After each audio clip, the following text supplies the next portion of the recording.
तेवर में कोई कमी कभी नहीं आया है, ना कभी आएगा। हम सत्ता में रहकर भी सत्ता से लड़ते हैं। हम मोदी जी के साथ भी रहकर हम 2022 के चुनाव में यूपी जाके मोदी जी और अमित शाह का विरोध करने वाला व्यक्ति है। अगर 1-2% अगर कहीं गलती होगा मेरे साथ ही, तो मैं कंप्रोमाइज़ करने के लिए तैयार हूँ। जैसे मैं अभी बड़ा स्टेटमेंट दे रहे हैं आप। हाँ, कंप्रोमाइज़ करेंगे हाँ, आप। कंप्रोमाइज़ करूँगा, क्योंकि अभी हम विचार से जुड़ गए हैं। अभी मैंने मान लीजिए हमने पिछले कार्यकारिणी में हमने घोषणा किया कि हमारी पार्टी 7 सीट लड़ेंगे। अभी 60 सीट की जगह 58 लड़ लेंगे, 57 लड़ लेंगे, 55 लड़ लेंगे। 25 वो समय आएगा, देखेंगे, कंप्रोमाइज़ करेंगे। क्या ही एक हफ्ते के अंदर मुकेश सहनी विनोद तावड़े से मिले हैं? बिल्कुल ही नहीं, और ना ही कभी मिलेंगे। एनडीए के किसी नेता से आपकी मुलाकात 7 दिन के भीतर नहीं हुई है? नहीं, बिल्कुल ही नहीं। अमित शाह के बारे में मुकेश सहनी क्या कहेंगे? एक लाइन में जवाब दीजिए। हमारी उनसे लड़ाई है, दुश्मनी है। उनका पुतला रोज हम जला रहे हैं पूरे बिहार में, अलग अलग कोना में। नरेंद्र मोदी? उनसे भी लड़ाई है, झूठ बोले हैं, वादा करके आरक्षण लागू नहीं किए हैं, और उनका भी पुतला पूरे बिहार में जला रहे हैं। प्रशांत किशोर बिहार के बारे में अच्छा डायलॉग कर रहे हैं। चांद पे लोग घर पे बनाने के लिए सोच रहा है, लेकिन बिहार में लोगों के धरती पर रहने के लिए घर नहीं है। और उस रोज से हमें लगा कि नहीं, अपने लोगों के लिए लड़ाई लड़ना चाहिए। और मैंने जब निषाद समुदाय के बारे में समझा, तो हमें यही समझ में आया कि इनके साथ लोगों ने छल किया है। क्या ये बात कह दिया जाए कि मुकेश सहनी हम आरक्षण देने को तैयार हैं तो एनडीए में चल जाएंगे? नहीं, तेजस्वी यादव छोटे भाई हैं और सीएम उनको बनाना है। डिप्टी सीएम का पद, इस पे एक लाइन बोलिए। अति पिछड़ा का बेटा बनेगा। हमको लगा बोलेंगे माशुका या महबूबा, कुछ ऐसा टाइप। तो नीतीश जी से टाइम लेके हमको मिलना नहीं होता था। खाली मैसेज भेजवा देते थे कि हम आ रहे हैं मिलने के लिए, और गाड़ी लेके जाते थे तो दरवाजा पहले से खुला हुआ रहता था कि सहनी जी आ रहे हैं, और सहनी जी को 1 सेकेंड भी इंतजार ना करना पड़े। अगर करेंगे तो फिर पता चला ये अगर नाराज होके ये यहाँ से अगर निकल के दूसरी जगह चले गए, तो हमको इस बंगला से बाहर निकलना पड़ेगा। चिराग पासवान? पिताजी के बताए हुए रास्ते पे नहीं चल रहे हैं, संघर्ष नहीं करना चाह रहे हैं, और सरकार में रहकर मजा मार। तेजस्वी छोटे भाई हैं आपके, आप लोग सरकार मान लीजिए कि बना लिए, क्योंकि आप हमेशा कह रहे हैं कि हम बनाएंगे ही। आरक्षण मिल जाएगा उससे। एक परसेप्शन है तेजस्वी यादव को लेकर कि वो युवाओं को आगे नहीं बढ़ने देते हैं। कांग्रेस के कन्हैया कुमार है, आज तक मंच साझा नहीं हो पाया। 1-2 बार हुआ है जहां पर कन्हैया भाषण नहीं दे पाए हैं। 2-5 बार ऐसा हुआ है जो मीडिया में है, जहां कन्हैया तेजस्वी का कुर्सी लगा हुआ था, वहां तेजस्वी नहीं पहुंचे हैं। तो वहां पे भाजपा को की तरफ से बताया गया हरीश सहनी जी को और राजभूषण जी को कि मुकेश सहनी को गाली दो। उनको रखा ही गया गाली देने के लिए, तो वो अपना ड्यूटी निभा रहे हैं। तो जनता को हटाने का समय आ गया। जनता मालिक है, लेकिन अभी क्या कर रहे हैं मोदी जी? जनता को ही हटा रहे हैं कि आपको अभी साबित करना है। जैसे कह रहे हैं कि वो लोग वोटर नहीं है तो हटाना ही पड़ेगा ना। नहीं, वोटर नहीं है ये कैसे? आप नहीं है तो बताइए ना। इसी वोटर पे आपने 2024 में चुनाव लड़ा ना। बिहार में 40 में से 30 सांसद आपने बनाया। अगर मानते हैं कि वो वोटर खराब है, तो पहले सांसद को इस्तीफा दिलाइए। पिछली बार जो गलती हुआ, इस गलती को रात को कभी तेजस्वी जी भी सोचते होंगे कि हमसे कितना बार गलती हुआ। बात और हम भी इस बात पर, हाँ, कई बार बात हुआ, हंसी मजाक होता है। क्या बोले वो? अभी छोड़िए सब, मतलब मजाक बोले कि काहे भाग गए? हंसी मजाक बात होता है। और हम भी कभी कभी रात को समीक्षा करते हैं, तो हमको भी लगता है कि हम जल्दीबाजी करते हैं। सुने हैं कि भाई को लड़ाने वाले हैं आप, गौड़ा बोराम विधानसभा। सिचुएशन बनेगा तो लड़ाएंगे। सीट मांगे हैं? मांगेंगे क्या मतलब? किसी से मांगना क्यों है भाई? कुशवाहा हुए, वो प्रशांत किशोर, वो मुकेश सहनी, ये लोग वन मैन शो चला रहे हैं। वीआईपी मतलब मुकेश सहनी। और डेमोक्रेसी किसका पार्टी ऐसा नहीं है? क्या किसका पार्टी ऐसा नहीं है? आप बताएंगे नहीं तो। सबका है, सबका ऐसा ही है। सबका। भाजपा मतलब? भाजपा भी मतलब मोदी जी जो 10 साल पहले, उसके 10 साल पहले, उससे पहले अलग होगा, ठीक है। जो भी होगा, लेकिन आज की तारीख में तो यही है। और आपको लगता है गलत है डेमोक्रेसी के लिए? ना, हमको लगता है गलत है। मुकेश सहनी से मेरी पहली मुलाकात उनके सरकारी घर में हुई थी, और उस वक्त मुकेश सहनी ने हमको एक बात कही थी जो आज तक हमको याद रह गई। मुकेश सहनी मंच पर खड़े होकर ये कह रहे थे, उनका भाषण बड़ा वायरल हुआ था, कि हम भले 1 रोटी कम खाएंगे, लेकिन अपने बच्चों को पढ़ाएंगे। और हर मंच से मुकेश सहनी को उसके बाद हमने ये बोलते हुए सुना। बिहार में विधानसभा चुनाव है, 3-4 महीने का महज वक्त बचा हुआ है, और ऐसे में सारी जो पार्टियों के बड़े बड़े नेता हैं, वो अपना अपना गोटी फिट करने में लगे हुए हैं। और ऐसे मौके पर सब लोग ये जानना चाहते हैं कि उनके नेता कौन है, उनके नेता कहां से उठकर आए हैं, और जो वादा दावा वो लोग करते हैं उसमें कितना सच्चाई है, और जो संघर्ष की कहानी वो लोग सुनाते हैं उसका क्या ग्राउंड रियलिटी है। और इसीलिए अपन मुकेश सहनी के साथ बैठे हैं, और मुकेश सहनी जी से हम पहला बात यही जानना चाहेंगे कि कहीं भी भाषण देने जब आप जाते हैं तो कहते हैं 17-18 साल की उम्र में मुंबई चले गए। वो पूरा कहानी हमको सुनना है। मुकेश सहनी गांव से कैसे निकले, और क्या हुआ था कि मुकेश सहनी को निकलना पड़ा? फिर राजनीति पर आएंगे।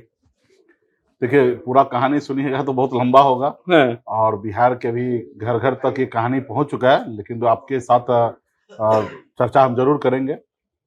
देखिए, एक बिहार में या देश में कोई भी समाज या कोई व्यक्ति अगर पीछे रह रहा है, तो उसमें एक सबसे बड़ा कारण होता है एजुकेशन।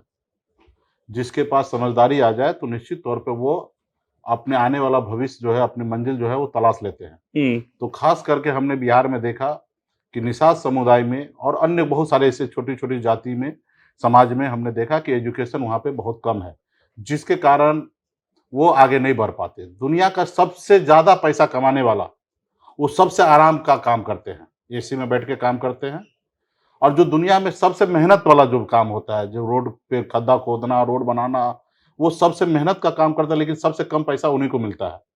तो ये मैंने खुद अनुभव किया। तो मैं यही चाहता हूँ कि राज्य में जितने भी लोग हैं, अपने बच्चे को पढ़ाए-लिखाए काबिल बनाएँ।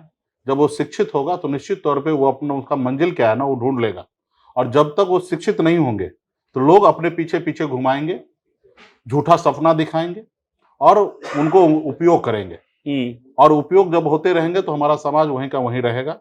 वो बेहतर ज़िंदगी भी जी नहीं पाते हैं। हुँ, आज बिहार में ये हालात है कि गरीब समाज में, चाहे जाति धर्म कोई भी हो, गरीब समाज में इलाज के अभाव में बच्चे मर रहे हैं। आज इलाज के अभाव में लोग तड़प-तड़प के मर रहे हैं, उसके पास पैसा नहीं है और अगर वही पढ़े-लिखे शिक्षित परिवार है, तो रोज़ी-रोटी अपना कर रहे हैं या नौकरी सरकारी नौकरी में है या दूसरी जगह जाके अच्छे पैसे कमाते। अगर बच्चे बीमार पड़ते हैं, तो उसके लिए ब अच्छे हॉस्पिटल में जाते, वहाँ इलाज कराते, उसके बच्चे को जान वो अपने बच्चे को अपनी जान दे पाते हैं और जो वही गरीब परिवार जो होते हैं, वो अपने बच्चे को जान नहीं दे पाते, वो उनके सामने में तड़प-तड़प के मर जाता है। तो ये हमने नज़दीकी से देखा, तो इसलिए हम लोगों को आग्रह करते हैं कि अपने बच्चे को पढ़ाइए-लिखाइए, काबिल बनाइए। आज हमको भी माता-पिता अगर पढ़ाए-लिखाए नहीं होते, तो हम मुंबई जैसे शहर में झंडा नहीं गाड़ गए पाते। कैसे थे? मैं भाग के मुंबई गया क्या और हुआ था?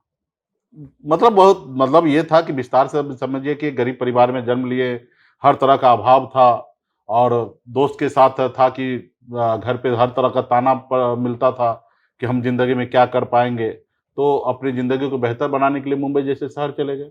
वहाँ मेहनत मज़दूरी किए और माता-पिता ने जो ज्ञान दिया था, जो पढ़ाई-लिखाई हमने किया, उसको उपयोग करके मुंबई जैसे शहर में कामयाबी हासिल किया।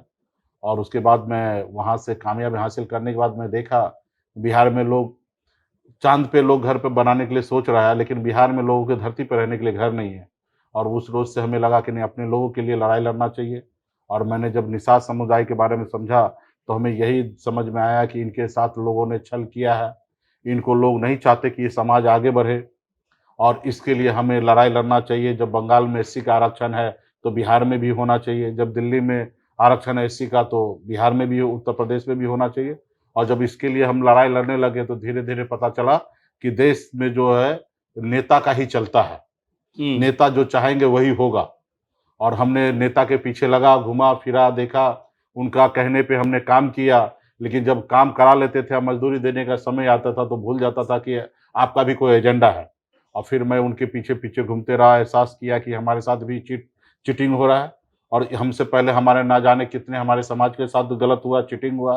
तो हमने 2018 में फिर हमने सोचा कि बाबा साहब भीमराव अम्बेडकर ने जो हमें शक्ति दिया, ताकत दिया, वोट गिराने का अधिकार दिया, उस अधिकार पे, वोट के अधिकार पे के साथ हम भी उस जगह पे पहुँच सकते हैं जिस जगह पे अन्य लोग हैं। और 2018 में पार्टी बना के और आज बिहार के, भारत की राजनीति में हम लोग हैं। पिछली बार 4 विधायक बनाया। लोगों को बताया कि मल्लाह मतलब सिर्फ़ मछली मारना नहीं होता है, वो विधायक भी बना सकते हैं। हुँ, और अभी हम लोगों ने टारगेट रखा है, 4 नहीं 40 विधायक बनाएँगे और जो काम दूसरे नेता को कहते हैं करने के लिए, वो काम तो हम भी कर सकते हैं, सिर्फ़ उस जगह पे पहुँचना है। और उस जगह पे पहुँचने के लिए बाबा साहब भीमराव अम्बेडकर का ताकत चाहिए, वोट का अधिकार। और उसके लिए आज हम लोग काम कर रहे हैं। और देखिएगा इस चुनाव में, पिछले इस भी सारे चुनाव में अगर समर्थन नीतीश कुमार जी को नहीं देते, तो बिहार में सरकार नहीं बनता, नीतीश कुमार जी मुख्यमंत्री नहीं बनते। और वही ताकत आज भी है, बिहार में अति पिछड़ा 37% वोट बैंक है। कर्पूरी ठाकुर जी के बाद बिहार में अति पिछड़ा समाज के लिए किसी ने नहीं सोचा। हुँ, और इस बार हम लोगों ने मन बना लिया कि अति पिछड़ा समाज को आगे बढ़ाना है। और आप पिछली बार भी देखेंगे, 2020 में हमने अति पिछड़ा को 5 टिकट दिया है और इस बार हमने मन बना लिया कि अति पिछड़ा को जितने भी हमारे सीट हमको मिलेगा गठबंधन में, उसमें आधा सीट अति पिछड़ा और एससी को हम लोग लड़ाएंगे। और जब अति पिछड़ा को नेतृत्व मिलेगा तो निश्चित तौर पर अति पिछड़ा समाज में जागरूक आएगा और फिर वो आगे बढ़ेंगे। अगर कर्पूरी ठाकुर जी अगर अति पिछड़ा आरक्षण नहीं दिए होते बिहार में, तो ये अति पिछड़ा और भी बहुत पीछे रहते। तो ये समाज में बदलाव जब उस पावर में सिस्टम पे जाएंगे तभी होगा। तो आज मेरा मानना है कि अति पिछड़ा के लिए जब हम काम करेंगे तो कर्पूरी ठाकुर जी के विचार पे चलेंगे तो उसको लाभ मिलेगा। अब देखिए पिछली बार अभी 37% आरक्षण वोटिंग है, 37% आबादी है, लेकिन पिछले चुनाव में भाजपा ने महज 9% सीट दिए और 110 सीट में 55 सीट जो है सामान्य वर्ग को दिए। जहां 15% की आबादी है वहां 50% सीट दिया गया और जहां 37% की आबादी है वहां मात्र 9% टिकट दिया। वोट तो लेते हैं अति पिछड़ा को, कहते हैं कि हम अति पिछड़ा का नेता हैं, लेकिन वोट टिकट देने के समय में उनको आगे बढ़ाने का समय होता है तो उसको आगे नहीं बढ़ाया जाता। तो इसके लिए इस बार अति पिछड़ा समाज को आगे बढ़ाने के लिए हमने निर्णय ले लिया है कि आने वाले समय में अति पिछड़ा को ज़्यादा से ज़्यादा सरकार में भागीदारी देंगे और संविधान के दायरे में रहकर बिहार में सभी को सम्मान मिलना चाहिए, चाहे ऊंची जाति के लोग हो या नीचे जाति के लोग हो, एससी एसटी हो, सबको एक बराबरी का जीने का अधिकार है। सबके बच्चे अच्छे स्कूल में पढ़े, सबके अगर बीमार पड़े तो सबके लिए हॉस्पिटल की व्यवस्था होना चाहिए। ये काम जो है वो सरकार को ही करना है। और जब सरकार आपके एजेंडा बन के आपको नुकसान करने के लिए, आपको दबाने के लिए अगर जो सरकार हो, वो सरकार आपके लिए क्या कर सकता है? आज देखिए बिहार में चुनाव होने का समय आ गया है। यहाँ पे जनता ने मन बनाया कि सरकार जो पिछले 5 साल से जो चल रही है, ऐसे तो यहाँ से 20 साल से सरकार नीतीश कुमार जी के हैं, लेकिन इस चुनाव में उनको एग्जाम देना है नीतीश जी को कि आपने अच्छा काम किया तो आपको पुनः वोट मिलेगा, अगर नहीं काम किया तो आपको जनता हटाएंगे। तो जनता को हटाने का समय आ गया। जनता मालिक है, लेकिन अभी क्या कर रहे हैं मोदी जी? जनता को ही हटा रहे हैं कि आपको अभी साबित करना है। जैसे कह रहे हैं कि वो लोग वोटर नहीं है तो हटाना ही पड़ेगा ना। नहीं, वोटर नहीं है ये कैसे? आप नहीं है तो बताइए ना। इसी वोटर पे आपने 2024 में चुनाव लड़ा ना। बिहार में 40 में से 30 सांसद आपने बनाया। अगर मानते हैं कि वो वोटर खराब है तो पहले सांसद को इस्तीफा दिलाइए, उसको रिजाइन मरवाइए, उनको अनवैलिड कीजिए सांसद को। फिर से आप निर्णय ले लीजिए कि वो पिछला चुनाव जो हुआ वो सही नहीं है और ये फिर से लोकसभा चुनाव में 30 सीट जो है फिर से चुनाव लड़ा जाएगा। तो हम लोग एग्री है, फिर करे जो मर्जी करना, फिर 5-6 महीना बढ़ाए। आपको जब पता है कि अगर वोटर में संशोधन लाना है तो लोकसभा इलेक्शन के बाद आप कर लेते। झारखंड चुनाव के बाद भी आपके पास पर्याप्त समय बचता कि बिहार में समीक्षा आप कर लेते। लेकिन आप बताइए कि 25 दिन में इतनी बड़ी आबादी को कैसे आप समीक्षा कर सकते हैं? अभी एक एक आदमी एक एक अपना पहचान पत्र, अपने माता पिता का पहचान पत्र कहाँ से ढूंढते बैठेंगे? यही काम रह गया। दीजिए आप 25,000 रुपया दीजिए, एक व्यक्ति को एक वोटर बनने पे 25,000 रुपया दीजिए, सब आदमी काम धंधा छोड़कर यही काम करेंगे। कोई खेत में नहीं जाएंगे, अपना मजदूरी उनको मिलेगा। मछली नहीं मारेंगे, उनको मजदूरी मिलेगा। बेंगलोर में है, दिल्ली में है, कलकत्ता में है, मद्रास में, जहां पे भी जो लोग हैं वो वहां से आएंगे, टिकट कटा के यहाँ आएंगे, 1 हफ्ता रहेंगे, अपने पेपर सही करेंगे, वोटर लिस्ट पे अपना नाम जोड़ाएंगे। आप भारत सरकार है, दे सकता है, क्योंकि ये पैसा तो जो है किसी का, एक व्यक्ति का नहीं है, ये देश का पैसा है और देश के नागरिक को नुकसान अगर आप दे रहे हैं तो उसको आप दीजिए। भाई इससे पहले आपने रात को 8 बजे कर दिया ना नोटबंदी, देश को क्या मिला? नोट बदली आपने जो कानून लाया उससे देश को क्या मिला? उसी तरीके से ये जो आप ला रहे हैं इससे हमारे बिहार के नागरिक को क्या मिलेगा? सिर्फ परेशानी मिलेगा। तो परेशानी क्यों उठाएंगे भाई? इस चुनाव के बाद फिर कर लीजिएगा। क्या भागा जा रहा है क्या? आप ये देश में जो बिहार में जो आप कह दीजिए कि जो अभी 2024 में चुनाव हुआ उसमें सारे नागरिक फर्जी है, वो पाकिस्तान से बांग्लादेश आए, ये बोल दीजिए अगर आप में हिम्मत है तो। अगर नहीं बोल सकते तो फिर आप इस तरीके से ड्रामा क्यों कर रहे हैं? जहां पे जनता को मालिक बनाना चाहिए, जनता मालिक है, और वहां पे आप जनता को आप धक्का लाइन में लगा दे रहे हैं कि भाई अपने आप को साबित करो कि आप बिहार के नागरिक हो, बिहार के वोटर हो। यही काम बच गया है। तो ये टोटल सही नहीं है, ये हिटलर वाला फरमान है। इसके लिए हम लोग आने वाला समय में लड़ाई लड़ेंगे। हम लोग चाहेंगे कि बिहार के नागरिक को, जनता को 1% भी नुकसान ना हो, उनको परेशानी का सामना न करना पड़े। इसके लिए हम लोग आने वाले समय में इस पे पॉलिसी बना के लड़ाई लड़ेंगे। तो ये सब क्यों हो रहा है? क्योंकि मोदी जी को किसी गरीब से लेना देना नहीं है। उनको तो अडानी मोदी जी को 2020 में गरीब से लेना देना था, जब 11 सीट आपको मिल गया था। निश्चित तौर पे उस समय में आप देखेंगे तो परिस्थिति आपका बना, क्योंकि हमारे विचारधारा तो लालू जी से ही मिलते रहे। और आपने देखा कि पहले से ही मेरा 11 सीट 25 सीट और डिप्टी सीएम का घोषणा था कि हम महागठबंधन मजबूती से लड़ेंगे।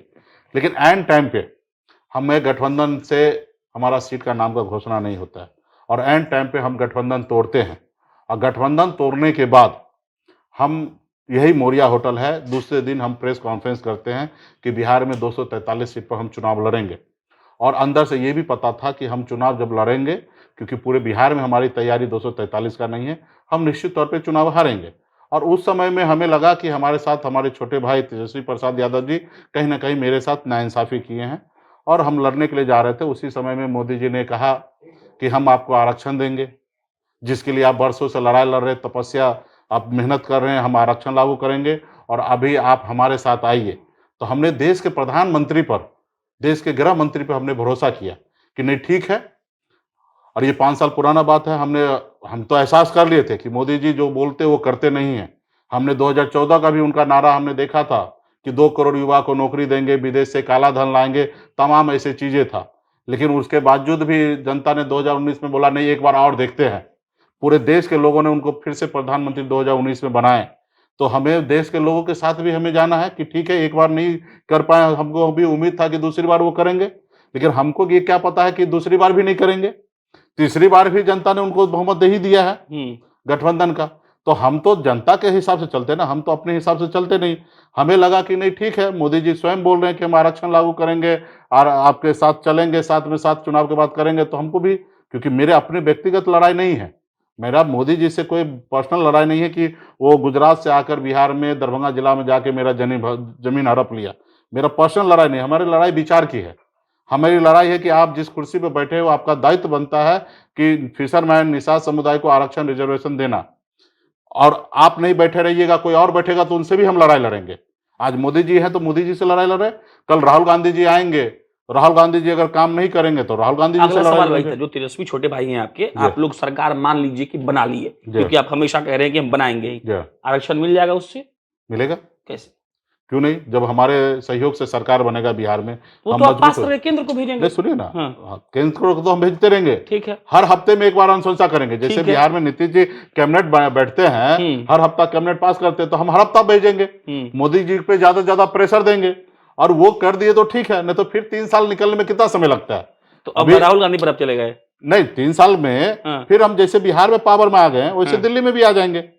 फिर जब बिहार में हम मजबूत होंगे, तो यूपी, बिहार, झारखंड 3 राज्य में आपको मालूम है हम काम करते हैं। 3 राज्य में 134 लोकसभा सीट है। 303 राज्यसभा में अगर हम बिहार में मजबूत हो जाते हैं, तो उसी तरीके से हम चाहेंगे कि आने वाला समय में दर्जनों हमारे पास सांसद हो और जब हमारे पास सांसद होंगे, तो दिल्ली का भी सरकार जो होगा, वो हमारा होगा। ठीक है, लीड हमारे राहुल गांधी जी करेंगे, लेकिन वो सरकार में हमारा भी योगदान होगा। आज जो मोदी जी का सरकार है, सिर्फ मोदी जी का सरकार नहीं है, उसमें नीतीश जी का भी ताकत है, चंद्रबाबू नायडू जी का भी ताकत है, उसमें चिराग पासवान जी का भी ताकत है। अगर वो लोग अगर चाह लेंगे तो मोदी जी का कल सरकार गिर जाएंगे। वो बिहार के लिए लड़ाई लड़ना चाहेंगे तो गिरा सकते हैं, लेकिन ये लोग लड़ नहीं रहे हैं। आज आप जाइए चंद्रबाबू नायडू जी का इधर कितना 8 लाख करोड़ रुपया का एमओयू साइन हुआ है 1 साल में और 8 लाख करोड़ रुपया का काम चालू हो गया, सॉरी, और इससे अधिक पैसे का एमओयू साइन हुआ है। तो क्योंकि वहां पे वो हो रहा है। बिहार में नीतीश जी और चिराग जी कुछ नहीं कर पा रहे हैं, जबकि इनके पास बहुमत है, ये लड़ सकते हैं, लेकिन नहीं लड़ रहे हैं। ठीक है, तो खैर उनका बात है, लेकिन आपको तो पता है कि मुकेश सहनी का तेवर में कोई कमी कभी नहीं आया है, ना कभी आएगा। हम सत्ता में रहकर भी सत्ता से लड़ते हैं। हम मोदी जी के साथ भी रहकर, हम 2022 के चुनाव में यूपी जाके मोदी जी और अमित शाह का विरोध करने वाला व्यक्ति है। शायद हिंदुस्तान में पहला ऐसा कोई व्यक्ति होगा कि एज ए एनडीए के गठबंधन में रहकर, एक राज्य में मंत्री रहकर और मोदी जी और योगी जी को उत्तर प्रदेश में जाके चैलेंज करके 50 सीट पर लड़कर कई सीट उनको हराकर और हमने सीधा अपील करके कि उनको नुकसान देने का काम किया है। शायद ये पहला होगा। तो हम अपने स्वतंत्र से आज़ाद है, हम किसी का गुलाम नहीं है। हम जहाँ पे भी रहेंगे, हमारे जो ताकत है उन अनुकूल हम काम करेंगे। हमारे सहयोगी भी हमारे साथ अगर गलत करेगा तो उनसे भी लड़ेंगे।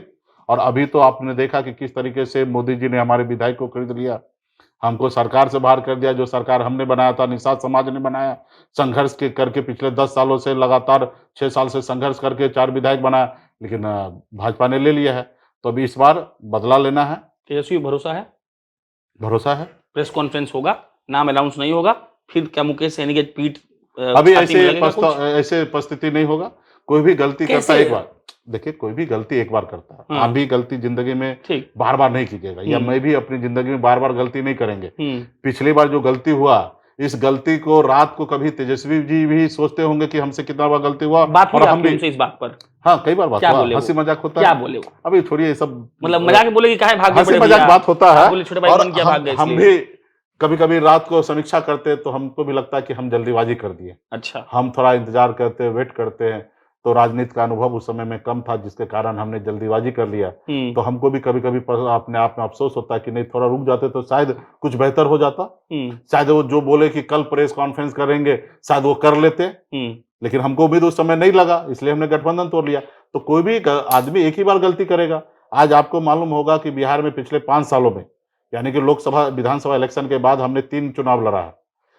25,000, 30,000, 10,000 वोट हम लाते हैं, हमारे वजह से लोग हारते हैं, हमारे वजह से लोग जीतते हैं। ये ताकत हमने बना लिया है। आज बिहार में आप देखेंगे, पिछली बार तेजस्वी जी 12,000 वोट से महज पीछे रह गया। इस बार चिराग पासवान जी भी एनडीए में है, तो यहाँ पे कम से कम 15 लाख 17 लाख वोट की और आवश्यकता है। और यहाँ पे जो पिछला गठबंधन है उसी के अनुकूल चलेंगे तो यहाँ पे जरूरी है। और हर हाल में वीआईपी पार्टी के पास 35 से 40 लाख वोट है, जो लोकसभा में भी हमने साबित कर दिया। जो मार्जिन आप देखिएगा लोकसभा में, कि जिस लोकसभा में हार था पिछले 19 में, उस अनुकूल आप देखिएगा तो बहुत आगे हम आए। एक सीट जहां पिछले 19 में जीता गया था, इस बार 10 सीट मोदी जी हारे हैं।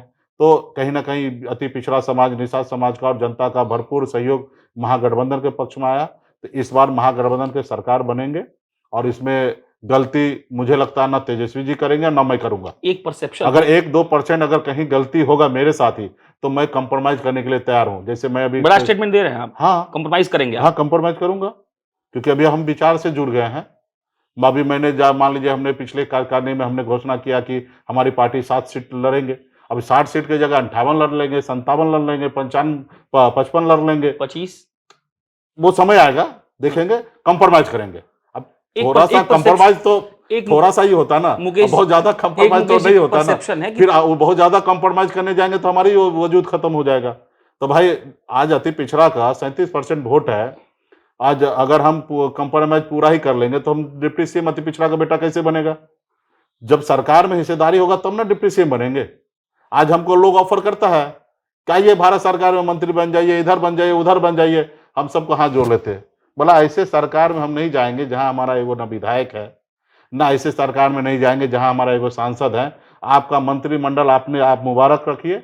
हम किसान का बेटा है, हम फसल लगाते हैं उसके बाद काटते हैं।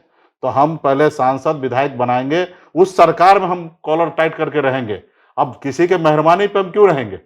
कल पता चलेगा बोलिए साइड होइए, तो साइड होना पड़ेगा। और जहां हमारा विधायक होगा, सांसद होगा, वहां हमको क्यों साइड करेगा भाई? जब वहां हमको साइड करने की बात होगा तो पूरा सरकारें साइड हो जाएगा। जब हम बिहार में मंत्री बने थे 2020 में, तो नीतीश जी से टाइम लेके हमको मिलना नहीं होता था। खाली मैसेज भेजवा देते थे कि हम आ रहे हैं मिलने के लिए, और गाड़ी लेके जाते थे तो दरवाजा पहले से खुला हुआ रहता था कि सहनी जी आ रहे हैं। और सहनी जी को एक सेकंड भी इंतजार ना करना पड़े। अगर करेंगे तो फिर पता चला ये अगर नाराज होके ये यहां से अगर निकल के दूसरी जगह चले गए तो हमको इस बंगला से बाहर निकलना पड़ेगा। तो देश में तो यही है, बहुमत जो है वो नंबर के ऊपर है। सरकार तो नंबर पे बनता है। आज देखिए मोदी जी के पास नंबर है तो बनाए हैं। अगर वहां पे जो लोग हैं कल राहुल गांधी जी के साथ आ जाते हैं तो राहुल गांधी जी का सरकार बन जाएगा। तो आज नीतीश जी मुख्यमंत्री है, भाजपा वहां से अगर साइड हो जाए तो नीतीश जी का सरकार खत गिर जाएगा। तो बहुमत है, तो बहुमत में तो क्या है, आपके पास जितना हमारे पास पूंजी है उस हिसाब से हमें हिस्सेदारी चाहिए। हमारे पास जितना पूंजी है उससे 2-3% हम कॉम्प्रोमाइज करने के लिए तैयार है। एक परसेप्शन हमको है। किसी का भी हाँ। हक नहीं मारना है। जिनका कांग्रेस का जितना हक है उनको दीजिए, 1% ज्यादा दीजिए। आरजेडी जितनी बड़ी दल है, जितना उनके पास पूंजी है उससे 2% ज्यादा ले ले। हम सब जगह कंप्रोमाइज करने के लिए तैयार है। हाँ, लेकिन मेरे भी आप समीक्षा कर स्वाभिमान लीजिए, है आपका। हमारी भी समीक्षा कर लीजिए। हमने 3-3 चुनाव अकेले लड़ा है बिहार में। बता दीजिए बिहार में निषाद समाज किनके साथ है, कितना वोट हमारे साथ है, अति पिछड़ा समाज आज किसके ऊपर देख रहे हैं। अगर हमारे पास जो ताकत है उन अनुकूल हमारे साथ न्याय कीजिए। एक परसेप्शन है तेजस्वी यादव को लेकर कि वो युवाओं को आगे नहीं बढ़ने देते हैं। कांग्रेस के कन्हैया कुमार है, आज तक मंच साझा नहीं हो पाया। 1-2 बार हुआ है जहां पर कन्हैया भाषण नहीं दे पाए हैं। 2-5 बार ऐसा हुआ है जो मीडिया में है जहां कन्हैया तेजस्वी का कुर्सी लगा हुआ था, वहां तेजस्वी नहीं पहुंचे हैं। मुकेश सहनी युवाओं की श्रेणी में कम से कम 50 के नीचे है तो गिने जाएंगे। मुकेश सहनी को अब लेकिन भी ये भरोसा है कि तेजस्वी ये सपोर्ट करेंगे। बाहर परसेप्शन है। हाँ, मैं ऐसा आप नहीं मानते? मैं नहीं मानता हूँ। मैं तो जहाँ तेजस्वी जी रहते वहाँ हम रहते। अभी आप देखिएगा 2024 का चुनाव में तेजस्वी जी और मैं दो ही युवा मिलकर पूरा बिहार में हम लोग काम किया और मोदी जी को यहाँ पे मजबूर कर दिया रात्रि विश्राम करने के लिए और 40-39 में से 30 पे ला दिए हम दो ही चेहरा। अगर उनको अगर युवा से अगर तकलीफ होता तो हमको भी साथ में नहीं घूमते, हमको छोड़ देते कि भाई अलग से प्रचार कीजिए। ऐसी बात नहीं है। रहा कि राहुल गांधी जी के साथ में घूमे, अभी रहा कि वो कुछ रहेगा इंटरनल, रहा कि उनकी पार्टी में है, कोई राष्ट्रीय जनता दल में तो है नहीं कन्हैया जी, वो कांग्रेस पार्टी में है। तो कांग्रेस पार्टी में कैसा स्टार प्रचार हो गए, कैसे प्रचार करना है, कहाँ जाना है, किनके साथ जाना है, ये डिसीजन कांग्रेस पार्टी को लेना है।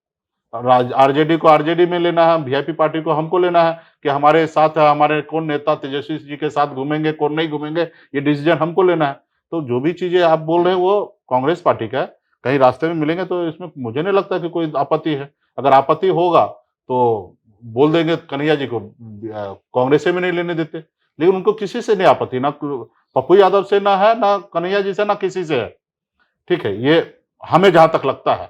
क्या एक हफ्ते के अंदर मुकेश सहनी विनोद तावड़े से मिले हैं? बिल्कुल ही नहीं, और ना ही कभी मिलेंगे। एनडीए के किसी नेता से आपकी मुलाकात 7 दिन के भीतर नहीं हुई है? नहीं, बिल्कुल ही नहीं। एक सवाल इसमें और जोड़ देते हैं, हालांकि आप हंस के हमको टाल देंगे। क्या ये बात कह दिया जाए कि मुकेश सहनी हम आरक्षण देने को तैयार हैं तो एनडीए में चल जाएंगे? नहीं, आरक्षण दे, हमको जाने की आपका जरूरी मुख्य नहीं। मुद्दा सॉल्व हो गया फिर तो। नहीं, हमको जाने की जरूरी नहीं, निषाद समाज ही चले जाएंगे। हम मोदी जी को आइडिया दे रहे हैं ना, वो ये ना डरे कि मुकेश सहनी नहीं आएंगे, मुकेश सहनी का परवाह ही ना करे, आरक्षण लागू कर दे बिहार में और निषाद समाज है ना मोदी जी के साथ चले जाएंगे, मुकेश सहनी जाए या ना जाए। रहा कि हमने कई मंच से हमने कहा कि अगर निषाद समुदाय के 22 उपजाति हैं, बिंद बलदान नोनिया मल्हार चाहतियर बनपर, अगर उनको रिजर्वेशन अगर दे देते हैं तो इसके बदले में अगर मोदी जी अगर हमसे प्राण भी मांगेंगे, मेरी जान भी मांगेंगे तो हम देने के लिए तैयार है। उनके साथ जाना तो बहुत छोटा सा बात है। नहीं, उसके साथ जाना तो बहुत छोटा सा बात है, हम तो उसको प्राण भी देने के लिए तैयार हैं। तो गठबंधन तो बहुत छोटा मामूली सी बात है। ठीक है, तो वो आरक्षण लागू कर दे, निषाद समाज का वोट उनको मिल जाएगा। हमसे गठबंधन क्यों करेगा? वोट लेने के लिए ना। तो हमको रिजर्वेशन दे दे, हम खुद कहते हैं कि सब निषाद समाज चले जाएंगे और चले भी जाना चाहिए। अगर इतना बड़ा काम अगर मोदी जी करे तो निश्चित तौर पे सभी निषाद को चला जाना चाहिए। अगर नहीं करे इलेक्शन से पहले तो सभी निषाद समाज का धर्म और कर्तव्य बनता है कि ये मोदी जी को बिहार में हल्दी लगा के भेजना चाहिए। हम 3 महीने से पूरा बिहार घूम रहे हैं, मुकेश सहनी से हम डेटा चाहते हैं। सबको पता है कि आप लोग का मीटिंग हो चुका है, आप लोगों ने सीट वीट के बारे में बातचीत की हुई है, सब लोग अपना अपना फार्म भर के दिया है। मुकेश सहनी क्षेत्र के हिसाब से समझाए, उनका अपना वोटर भी जानना चाहता है, बिहार का लोग भी जानना चाहता है कहाँ कहाँ मुकेश सहनी ज्यादा दबाव दे रहे हैं सीट के लिए, जिला वाइज। देखिए, ये अभी बोल देना अच्छा बात नहीं, क्योंकि हमारे महागठबंधन में कोऑर्डिनेशन कमेटी बना है और हम लोग को सर्वसम्मति से निर्णय हुआ है कि कौन सीट कौन पार्टी लड़ेंगे एक ही बार डिक्लेयर करना है और गलती से भी अपने कार्यकर्ता को नहीं बता देना है। सब तो अपना अपना मांग लिया होगा ना जी? सबको मान लिया है, कुछ चीज अभी भी क्लियर होना बाकी है, लेकिन कुछ हद तक क्लियर हो चुका है। लेकिन क्या हो जाएगा कि अगर हम आज अगर मान लीजिए कि कोई सीट पर हम क्लियर कर देते कि यहाँ पे पार्टी ये होंगे और कैंडिडेट ये होंगे, तो वहां पे पूर्व में जो पहले से तैयारी कर रहे हैं उसमें असंतोष होगा और वो हो सकता है हमारे दुश्मन के पास चले जाएंगे, या भाजपा ही ऐसा कोई नाम को डिक्लेयर कर दे तो वहां से लोग यहाँ आ जाएंगे। तो सभी पार्टी का रणनीति होता है अंतिम आवर में अपनी रणनीति को डिस्क्लोज करना। अगर हम जंग के मैदान में उतरने से पहले और हम अपनी तैयारी अपनी सारी चीजें खुफिया सारी चीजें बता देंगे तो फिर हम वो जंग सही से जीत नहीं पाएंगे। तो इसलिए गठबंधन के प्लेटफॉर्म पे से सारा चीज क्लियर होगा। बिहार में सीएम कौन होंगे, डिप्टी सीएम कौन होंगे, कौन पार्टी कितना सीट लड़ेंगे, कौन पार्टी कहाँ से लड़ेंगे, ये सारी चीज है गठबंधन के प्लेटफॉर्म से ही होना है। और ये हमें अभी बोल देना ये अच्छा बात है, उचित नहीं होगा, इसलिए इसके लिए हम लोग रुकेंगे और अंतिम आवर तक जब सभी दल का सब चीज क्लियर हो जाएगा तब इस पे चर्चा होगा और आपको बताएंगे। बगैर बताए हुए तो काम होना नहीं है, आपको तो 100% बताएंगे। आप ही लोग हैं जो हमारा आवाज को पहुंचाते हैं, खास करके छोटे चैनल जो है, पोर्टल जो है, यही सब हमारी बात को पहुंचाते हैं। बड़े लोग तो मजाक में आप छोटा बोल दिए हम लोग को, मतलब 19 करोड़ का व्यूअरशिप है हमारा। अरे मेरे लिए तो आप यही है ना, हम बड़े उसको मानते हैं जो बड़े बड़े चैनल है, अच्छा, जिनके महीने में करोड़ों करोड़ खर्चा है और करोड़ों करोड़ खर्चा तो करोड़ों रुपया उनको एम्प्लॉय को देना पड़ता है और करोड़ों रुपया जब खर्चा उनको पूरा करना है तो वो एक कंपनी के जैसे बिजनेस के तौर पे वो देखते हैं अपने आप को, क्योंकि उनको अगर 10 करोड़ रुपया अगर महीने में खर्चा है बड़े संस्थान को तो 10 करोड़ रुपया कमाना भी है और जब कमाएंगे तो ऊपर नीचे करना पड़ता है। पहले ऐसा था कि भाई लोकतंत्र में बताया गया था कि मीडिया जो है चौथा स्तंभ है, लेकिन आज हम लोग एहसास करते हैं कि मीडिया जो है बाजारीकरण हो चुका है। यहाँ पे बड़े बड़े उद्योगपति का कब्जा हो चुका है। कुछ मीडिया हाउसेज जो है वो किसी के प्रभाव में आके काम करते हैं, ठीक है, और बहुत सारे ऐसे हैं जो हम लोग के साथ में हैं, ठीक है। तो और आप ही लोग से हमको उम्मीद भी है कि हमारी बात को आप ही पहुंचाइएगा, ठीक है। तो आपको सबसे पहले बताएं, तेजस्वी का नेगोशिएशन हम लोग यही कैमरा के सामने कर लेंगे, ठीक रहेगा। 60 सीट आप मांग रहे हैं, एक लास्ट कुछ पैरामीटर बताएं ना कि मुकेश सहनी इतना आप मान जाएंगे। मानने के लिए क्या, हम बोले ना, बाजार में लोग जानना चाहता है ना कि मुकेश सहनी आखिर कितना पे दावा ठोकेंगे, कितना पे मान जाएंगे, क्या उनका हिसाब किताब रहने वाला है। देखिए, ये सब लोगों को अभी इतनी जानने की कोई आवश्यकता नहीं है। हम जो भी निर्णय लेंगे महागठबंधन के हित में लेंगे, बिहार के 12 करोड़ जनता के हित में लेंगे, कि हमारे ऐसे निर्णय ना हो कि जिसमें हमारे बिहार के सभी लोगों को नुकसान हो जाए। लोगों को उम्मीद के हिसाब से हम लोग चलेंगे। और सीट में हमने कहा कि थोड़ा बहुत आगे पीछे जो भी होगा, 243 सीट है। गठबंधन के सभी सहयोगी को पता है कि किसकी पार्टी कितना मजबूत है, और उचित हिस्सेदारी सबको दिया जाएगा। सहनी के नेताओं की बात होती है, दो नेता हैं जो आपके घर से निकले, राजभूषण चौधरी और हरीश सहनी। हरीश सहनी जी का तो हम वीडियो देखे हैं कि उनको वीआईपी का वो पहनाया गया और वो शपथ वपथ भी कुछ ले रहे थे। आज वही लोग बड़ा अभद्र तरीका से आपको बोलते हैं, और ऐसा होता है कि आपके कार्यकर्ता भी बोलने पे मजबूर हो जाते हैं। क्या कहानी क्या है उन लोग का, और सहनी है तो प्रेम काहे नहीं हो पा रहा आप लोग जी? नहीं थे कि वो हमारे भाई हैं और किसी के बहकावे में है। 2020 में तो हम ही को नेता माने थे, और भगवान को साक्षी मान के शपथ लिए थे कि भाई हमारे हिसाब से चलेंगे, और हमने उनको टिकट भी दिया था। टिकट उन्होंने बेच दिया और बीजेपी को वापस कर दिया सिंबल, और उसकी जगह बीजेपी अपना कैंडिडेट दिया। उसके बदले हमको किशनगंज का सीट लेना पड़ा, और किशनगंज में निश्चित तौर पे चुनाव हार हुआ। और राजभूषण जी 2020 में तो हम ही उसको सांसद का टिकट दिए थे 2024 में 19 में, और हमारे साथ थे। उसके बाद जब पार्टी हमारे तोड़े उसी समय में उनको भी भाजपा ने लोभ लालच दे के अपने साथ जोड़ लिए। तो खैर कोई बात नहीं है। ये तो है निषाद का पावर दिख रहा है। भाजपा डर तो रहा है कि मुकेश सहनी के बदले में हम कोई लोडर को खड़ा करें। तो बिहार के निषाद को पता है लीडर चाहिए, लोडर नहीं चाहिए, ठीक है। जो गाड़ी को भरे वो नहीं चाहिए। अभी गाड़ी लेके चल के जहां लेके जा सकते हैं, वो अभी ड्राइवर के सीट पर बैठाना है बिहार के नेता निषाद को। तो सभी लोगों ने मान लिया कि अपनी दल बन चुका है, अपना चुनाव चिन्ह है, अपनी पार्टी है, और उसके साथ लोग काम करना चाहते हैं। वो लोग है जिस दल में है, जो दल के मालिक बोलेंगे उसको उस तरीके से बोलना है। कल हमारे भी दल में कुछ लोग होंगे, हम जो कहेंगे वही उसको मानना पड़ेगा।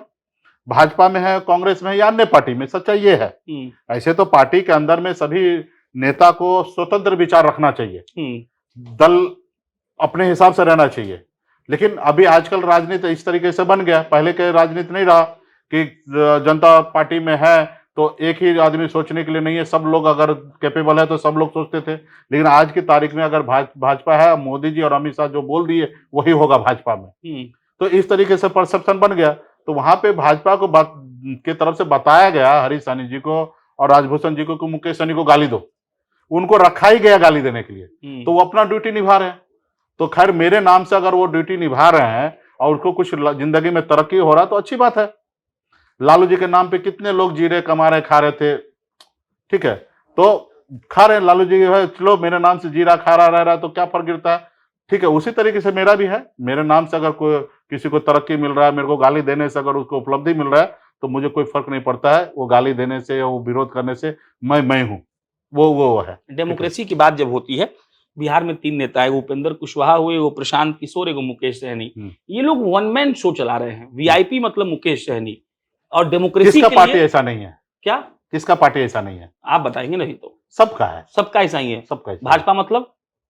भाजपा भी मतलब मोदी जी जो 10 साल पहले, उसके 10 साल पहले, उससे पहले अलग होगा, ठीक है। हाँ। जो भी होगा, लेकिन आज की तारीख में तो यही है। और आपको लगता है ये गलत है डेमोक्रेसी के लिए? ना, हमको लगता है गलत है। तो क्या करना चाहिए फिर? सबको खुले मन से सबको स्वागत करना चाहिए, सभी को बोलने का अधिकार देना चाहिए। और मेरे पार्टी में ये नहीं है। हाँ, डिसीजन मेकिंग हम ले रखे हैं अपने हाथ में, ठीक है।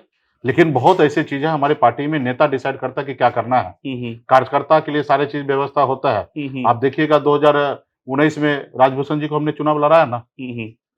इससे पहले आप जाइए, हरीश सहनी को टिकट हमने दिया ना। तो सवाल यहाँ पे है कि हम डिसीजन, क्योंकि जो मेहनत जो लगन से, जो विचार लेके हम आए हैं, ये सब आदमी नहीं लेके जा सकता है। आज बिक जा रहा ना, कहाँ संघर्ष किया? अरे वो भी तो महर्षि ने भी हमारे साथ तो कसम खाया था, भगवान को साक्षी मान के कि आपके कंधे से कंधे बढ़ा के जाएंगे, लेकिन क्यों पीछे चले गए चंद्र लाभ के लिए? क्यों चले गए राजभूषण जी? तो ऐसे हम किसी को नहीं देंगे ना जो कल जाके पार्टी को बेच दे। आज नीतीश कुमार जी क्या हुआ? तबीयत से अस्वस्थ हुआ है। आज क्या हो रहा है? तबीयत से अस्वस्थ हुआ तो उनको जो लोग को ऊपर भरोसा किया वो लोग क्या कर रहा है? दामाद आयोग बना दिया है। अगर नीतीश जी स्वस्थ होते तो ये नहीं होता। आज दे दिया ब्यूरोक्रेट को चलाने के लिए, तो ब्यूरोक्रेट क्या कर रहा? अपने वाइफ को एडजस्टमेंट कर दिया। अगर नीतीश जी स्वस्थ होते तो ये नहीं होता। तो जब हम दूसरे को देते हैं कुछ करने के लिए, तो वो क्या करता है? भस्मासुर के बारे में सुने होंगे। वो ये नहीं चाहता है कि कंधे से कंधे बढ़ा, वो उसी को समाप्त करने में लग जाते हैं। जैसे नीतीश कुमार जी ने 2014 चुनाव के बाद उन्होंने मुख्यमंत्री का कुर्सी छोड़ दिया, तो उनके साथ क्या हुआ? ठीक है, लेकिन किस तरीके से उन्होंने कम बैक किया। तो पार्टी में विचार के साथ सब आदमी नहीं रहता है। कुछ आपके साथ पावर के लिए रहना चाहता है, वो अपना फायदा लेने के लिए रहता है। कुछ कार्यकर्ता विचार के साथ रहते हैं। आज हमने विधायक बनाया, देखिए बिक गया, लेकिन हमने नहीं बिके। हमको भी बहुत कुछ ऑफर था कि आइए पार्टी विलय कर लीजिए, हमेशा रहता है। लेकिन हमको नहीं जाना है ना, हम अपने कार्यकर्ता के भरोसे हैं। कार्यकर्ता का सम्मान कैसे बढ़े उसके लिए है। हमने कहा ना, ऐसे भारत सरकार हो या राज्य सरकार हो, जहां पे एक विधायक और सांसद ना वो सरकार में नहीं रहना है, तो ये हमने सोचा। लेकिन ऐसा हमारे कार्यकर्ता में सब नहीं सोचता है। जो लोग सोचता है वो मेरे साथ है, जो नहीं सोचता वो दूसरी जगह चले जा रहा है। तो पार्टी में अभी इस तरीके से है, और आने वाला समय में, और हम मानते हैं कि ये लोकतंत्र में ये सही नहीं है। सबकी अपनी वन मैन शो नहीं होना चाहिए, वन मैन शो नहीं होना चाहिए। लेकिन उसी तरीके से कार्यकर्ता को भी ईमानदार होना पड़ेगा, त्याग तपस्या देना पड़ेगा। आज राष्ट्रीय कांग्रेस, ये आरजेडी में आप देखिएगा, राष्ट्रीय जनता दल में बहुत सारे लोग पार्टी में विचार से हैं। जैसे अब्दुल बारी की सिद्दीकी जी है, बहुत ऑफर उनको लोगों ने किया। नीतीश जी ने बहुत कोशिश किया कि उनको हम अपने दल में ले आएंगे, लेकिन उन्होंने कर्पूरी जी के रास्ते पे चलकर और वहां पे आज भी बने हुए हैं। तो ऐसे नेता को आज हम जिक्र करते हैं, लेकिन बहुत ऐसे नेता होते हैं शॉर्ट टाइम में आ गए, विधायक बन गया, भाग जाते हैं। तो उनको पार्टी का कमान नहीं दिया जा सकता, उसको मालिक नहीं बनाया जा सकता, कभी भी खत्म कर देंगे। तो इसलिए पार्टी जो लीडर होते हैं वो उनको जिस पे भरोसा होगा उनको देंगे। अभी जैसे हमारे पास पार्टी में जो लोग हैं उन्हीं को हम लोग टिकट देंगे। कोई दूसरा ग्रह से तो लाएंगे नहीं, दूसरा राज्य से लाएंगे नहीं, इसी राज्य के लोगों पे हमको भरोसा करना ही है। अब उस समय में जो भरोसे के अनुकूल होगा उनको टिकट दिया जाएगा। अगर आप 60 सीट मांगने की कोशिश कर रहे हैं लड़ने का, तो 60 सीट हम अपने घर परिवार से लड़ा देंगे। हमारे घर परिवार में है कितने लोग? 3-4 लोग हैं। सुने हैं कि भाई को लड़ाने वाले हैं आप, गौड़ा बोराम विधानसभा। सिचुएशन बनेगा तो लड़ाएंगे। सीट मांगे हैं? मांगेंगे क्या मतलब? किसी से मांगना क्यों है भाई? नहीं, महागठबंधन से बोल रहे हैं हम। देखिए, सब पार्टी 243 सीट लड़ने के लिए सक्षम है। उसमें हम लोगों का आपस में अंडरस्टैंडिंग होगा कि कितना सीट पे वो लड़ेंगे, वहां पे जहां पे वो लड़ेंगे वहां हम उसको मदद करेंगे, जहां हम लड़ेंगे वहां हमको मदद करेंगे। कहीं सीट किसी से मांगने होने की बात नहीं है, और यह समझौता करने की बात है। तो समझौता 243 तो हम लड़ेंगे है ही, लेकिन वहां पे बहुत ऐसे सीट होगा समझौता के तहत, वहां सीट पे हम नहीं लड़ेंगे। और जहां हम नहीं लड़ेंगे वहां महागठबंधन के कैंडिडेट होंगे, उनको हम लोग मदद करके जिताएंगे। और जहां हम लड़ेंगे वहां महागठबंधन के जितने भी दल हैं वो हम मदद करके जिताएंगे। तो मांग मूंग कुछ नहीं है, सहमति है कि अगर मेरे पास बेहतर कैंडिडेट है तो तेजस्वी जी छोड़ देंगे कि आप लड़िए, या आरजेडी के पास बेहतर कैंडिडेट होगा तो हम वहां से पीछे हट जाएंगे, या कांग्रेस के पास मेरिट पर इस बार चुनाव लड़ा जाएगा। मेरिट पे और जनता के डिमांड पे। 3 काम मुकेश जी हमको गिनवाए अपने उंगली पर, जो इस बार मानिए जीत गए, डिप्टी सीएम बन गए, तो पहला हस्ताक्षर उस 3 काम पे, या पहला विरोध, चाहे नेता के पास जाके सिफारिश की, ये काम तो करवे करो। वो 3 काम क्या? बहुत काम है, 3 ही काम नहीं समाज के लिए, निषाद समाज का 3 काम पूछ रहे हैं। अच्छा, निषाद समाज के लिए। हाँ। देखिए, पार्टी तो एक जाति का नहीं होता, सभी जाति सबका होता है। निषाद समाज की अगर बात कीजिएगा तो सबसे पहला तो मेरा यही है कि मोदी जी जो लीन सीजन जो होता है, जिसमें भारत सरकार का योजना अलाउड नहीं है, हाँ, जो चुनाव मछली नहीं मारने का, उस समय में मुआवजा 500 रुपया महीना दिया जाता है। आप बताइए कि आज की तारीख में 1 महीना में कौन सा परिवार 500 रुपया में गुजर बसर कर लेगा? तो उनको 500 को बढ़ा के 5000 रुपया करना है। वो स्कीम हम लोग बिहार में महीने में, और 3 महीना ही ये चलेगा, ये 12 महीना नहीं चलेगा, सिर्फ 3 महीना चलेगा। ठीक है। इसके अलावा जो निषाद समाज के लिए जो आरक्षण का है, जो कैबिनेट पहला बैठेगा उसमें पहला फिर से प्रस्ताव होगा कि भारत सरकार को भेजा जाएगा कि इस पे आप आरक्षण पे निर्णय लीजिए, और उस पर निरंतर हम लोग लड़ते रहेंगे। उसके अलावा निषाद समाज जो है 22 कुरी में है, उसको एकीकरण किया जाएगा, अलग अलग जो हाँ एक साथ किया जाएगा, जो अलग अलग कोड में है उपजाति नहीं होगा, उपजाति नहीं होगा, एक ही कोड से जाना जाएगा। जैसे यादव एक ही कोड से जाना जा रहा है, बनिया में बहुत सारा क्लस्टर बन चुका है, उसी तरीके से निषाद के लिए भी हम एक कोड में लाने का काम करेंगे और फिर राज्य में सभी के तरक्की के लिए काम किया जाएगा। निषाद समाज आपका के एक लिए आइडिया था, हमको याद है, महाराष्ट्र के किसी गांव में आप देखे थे वो डेयरी वाला, जी हाँ, जिसपे हम लोग बड़ा बात किए थे, जी हाँ। वीडियो बहुत चला था, हाँ, हाँ। उस पर भी काम होगा? हाँ, उस पे भी काम होगा, क्योंकि वो विभाग फिर से हमारे पास ही रहने वाला है। इतना कंफर्मेशन हो चुका है, क्योंकि उस पर हम बहुत स्टडी किए थे, बहुत मेहनत हमने किया, दूसरे राज्य में जाके। जनरली नेता है ना, दूसरे का कॉपी नहीं करते, करेक्ट। लेकिन मुझे 1% भी शर्म अपने आप को महसूस नहीं होगा कि अगर दूसरे राज्य में कोई राज्य अगर अच्छा सरकार की अच्छी पॉलिसी है, अगर उसको कॉपी कर लेते हैं और वो राज्य में अगर तरक्की हो तो वो कॉपी करना चाहिए। आज भले वो महाराष्ट्र में बीजेपी का सरकार हो या अन्य प्रदेश में बीजेपी की सरकार हो, अगर उस सरकार का अगर कुछ अच्छा काम है, अगर उस राज्य का तरक्की हो रहा है, तो हम भी अपने राज्य में वो काम करेंगे ताकि हमारे राज्य का तरक्की हो। ठीक है, तो उस पे हमने जो मेहनत किया था कि महाराष्ट्र में जो है इंदापुर शरद पवार जी का क्षेत्र है, उन्होंने जब कृषि मंत्री बने थे उस क्षेत्र में बहुत काम किए थे और उस क्षेत्र में 5 जिला में 1.5 करोड़ लीटर दूध पर डे उत्पाद होता है और हमारे पूरे बिहार में 15 लाख लीटर दूध होता है। तो हमें उसी अनुकूल हमें राज्य में पशुपालन पे बढ़ावा देना है ताकि दूध का उत्पाद हो। जैसे अमूल अभी जो स्थिति में है, वो सुधा हमारा ब्रांड है, वो उस स्थिति में है कि हम अमूल को टक्कर दे सकते हैं। तो उस हिसाब से हमको उस पशुपालन पे भी काम करना है। मछुआरा का जो तालाब है दूसरे लोगों ने कब्जा कर लिया है, वो हम आएंगे सरकार में तो उनको हम मुक्त कराएंगे। जो तालाब मिट्टी भर चुका है उसको ओराईकरण करेंगे ताकि वहाँ पे मछली पालन हो, ताकि बिहार के लोग दूसरे प्रदेश में जाके मछली पालन ना करें, दूसरी जगह मजदूरी करने के लिए ना जाए, अपने राज्य में उनको काम मिल जाए। तो ये सारे चीज़ हम करेंगे। हमारे पास बिहार में तकरीबन 40,000 तालाब है और जो 40,000 तालाब है जिसमें से आज 25% भी तालाब जो है मछली पालन के लिए उपयोग नहीं है, वो कहीं ना कहीं कब्जा में है या कहीं ना कहीं मिट्टी भर चुका है, तो उस पर हम लोग काम करेंगे। आखिरी 2 सवाल हम पोस्ट डाले थे कि मुकेश सहनी जी के पास जा रहे हैं, सवाल भेजिए। एक विधानसभा का इतना सवाल आया कि हमको पूछना पड़ रहा है। नाम है महाराजगंज, नेता का नाम नीतीश द्विवेदी, उनका उम्र 26-27 साल होगा और वो आदमी दिन रात घूम ही रहा है और इसमें भी कोई डाउट नहीं है कि मीडिया में सबसे बड़ा नाम महाराजगंज से भी नीतीश द्विवेदी है और वो कहीं भी जाके कहते हैं कि हमारे नेता पे हमको भरोसा है। क्या मुकेश सहनी क्या सोच रहे हैं, महाराजगंज पे क्या विचार है, नीतीश द्विवेदी कौन है, आपको कैसे लगते हैं? जो भी आपके दर्शक पूछे होंगे वो दूर से उसको शायद देखते होंगे, हम तो नजदीक से देख रहे हैं। करेक्ट। और हमारे पार्टी के नेता हैं, युवा नेता हैं, राष्ट्रीय सचिव भी है, राष्ट्रीय सचिव भी हैं और मजबूती से अभी उन्होंने पर यात्रा भी निकाले थे, जन आशीर्वाद यात्रा। अभी उस कार्यक्रम में भी गए, बड़ा हुजूम वहाँ पे था, बड़ा कार्यक्रम हुआ और पार्टी के भरोसेमंद सिपाही हैं, पार्टी के लाइन पे चल रहे हैं और आपको मालूम है कि सभी जाति सभी धर्म में से हमें ब्राह्मण चुनाव लड़ाना है और हम चाहेंगे कि हमारे पास ब्राह्मण में भी नेता हो, भूमियार में भी नेता हो, राजपूत में भी नेता हो, अति पिछड़ा में भी हो, दलित में भी हो, सभी वर्ग में हो। तो उसमें वहाँ पे वो मेहनत कर रहे हैं।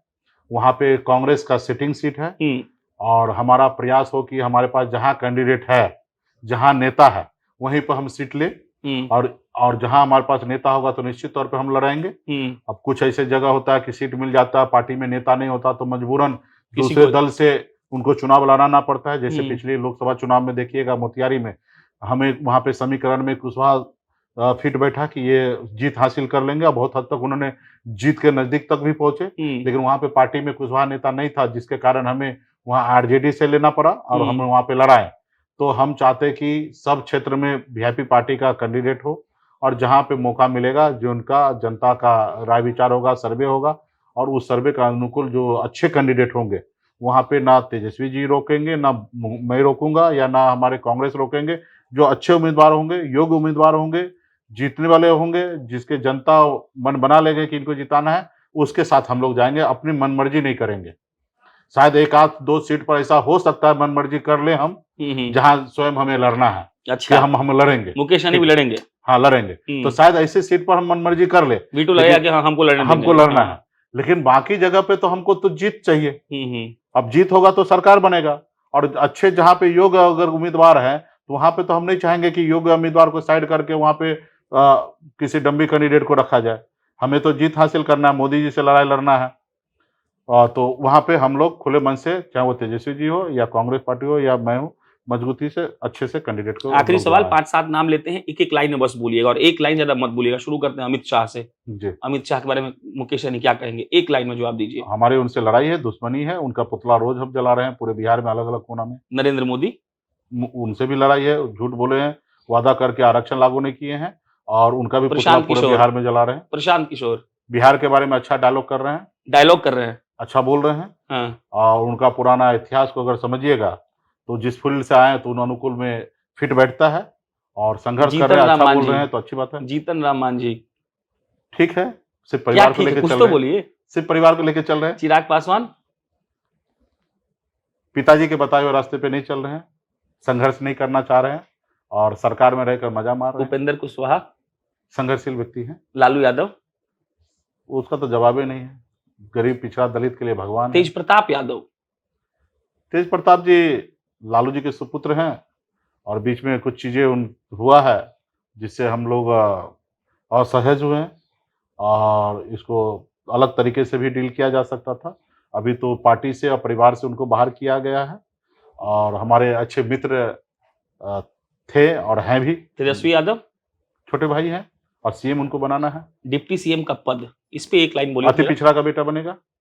हमको लगा बोलेंगे माशूका या महबूबा, कुछ ऐसा टाइप। कौन सा? माशूका या महबूबा, कुछ ऐसा बोलिएगा कि आपको प्यार हो गया उस पद से, कैसे भी लेके रहेंगे। नहीं, वो तो अति 150 पिछड़ा का इंटरव्यू बेटा आपका हम बनेगा। 2 दिन में देखे हैं। हाँ 150 इंटरव्यू आपका हम 2 दिन में देखे हैं। हाँ। हर में आप यही कह रहे हैं कि बस बैठना ही है। हाँ, सरकार जनता बना रहे, अति पिछड़ा सरकार बनाएंगे तो क्यों नहीं और आप सरकार किसी में पत्रकार हिस्सेदारी को होगा? अगर काहे नहीं बोलने दे रहे हैं? हाँ? अगर कोई पत्रकार कह रहा है कि अगर आपकी सरकार बनी तो आप अगर हटा दे रहे हैं, कह रहे हैं कि आपकी सरकार बनी तो। हाँ, इसमें है कि अगर देखिए अभी शुभ बोलिए ना, एक लोग है वो तो हमको तो कर ही रहे साइड लाइन करने के लिए। देखिए चुनाव आयोग को ला दिए, ईडी सीबीआई को सब लगा दिए। आप लोग तो कम से कम हमारे लिए जब हमारे साथ बैठे तो हमारे सामने में कान में तो शुभ तो सुने। और जब आप भी बोलिएगा कि सरकार आपका बनेगा तो हमको खुशी होगा और हमको भी ताकत मिलेगा कि नहीं सही में सरकार बनेगा। चलिए, जनता तय करेगी सरकार किसका बनेगा। हमारा काम सवाल पूछना है। मेरा नाम प्रशांत है, आप जनता जंक्शन देख रहे थे। बहुत बहुत धन्यवाद।